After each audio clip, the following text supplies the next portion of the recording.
Hanggang 3 araw na lang daw ang supply ng NFA rice sa Bicol Region, kaya pansamantala munang itinigil ang pamamahagi nito sa mga pamilihan. Sa Pangasinan naman, may ilang residente pa ring nagpapasuri ng bigas sa NFA para matiyak na hindi ito peke. Makibalita tayo kay Jet Arceliana ng GMA Dagupan. Ang isang plastik ng bigas na ito inihatid ng isang mamimili sa National Food Authority sa Pangasinan para ipasuri. Hinala ng nagrereklamo, pekeng bigas umano ito. Nabili raw ito sa Alcala, Pangasinan. Isinailalim naman ito agad sa pagsusuri ng NFA. Nakitaan ito ng tinatawag nilang brand streak o parang guhit sa butil. Indikasyon na tunay itong bigas.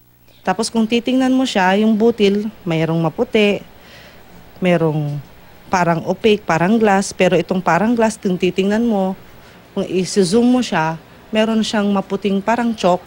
Ibig sabihin, tunay na karakteristik ng bigas.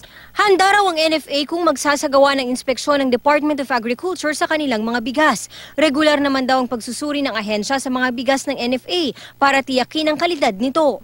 Dito lang sa Vietnam rice namin, medyo luma na. Pero pwede pa naman siya, consumable pa rin naman siya. Hindi naman ibig sabihin na nag-expire na siya. Hindi mag-expire ang bigas, basta hindi lang siya nababasa. Ginagamitan ng staining solution ng NFA ang bawat butil ng bigas na kanilang sinusuri.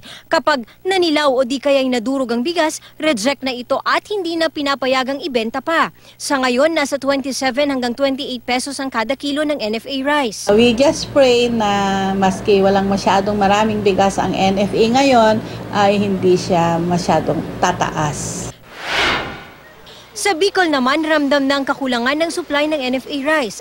Ayon sa NFA Region 5, tatagal na lang daw ng 3 araw ang supply ng NFA rice para sa buong rehiyon.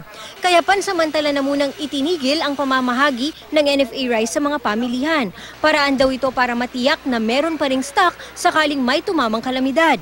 Dahil dito, kapansin-pansing wala nang nakadisplay na NFA rice sa mga bigasan sa Legazpi City.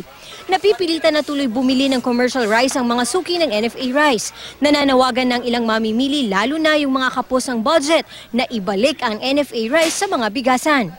Jet Arceliana, Nagbabalita, Pilipinas.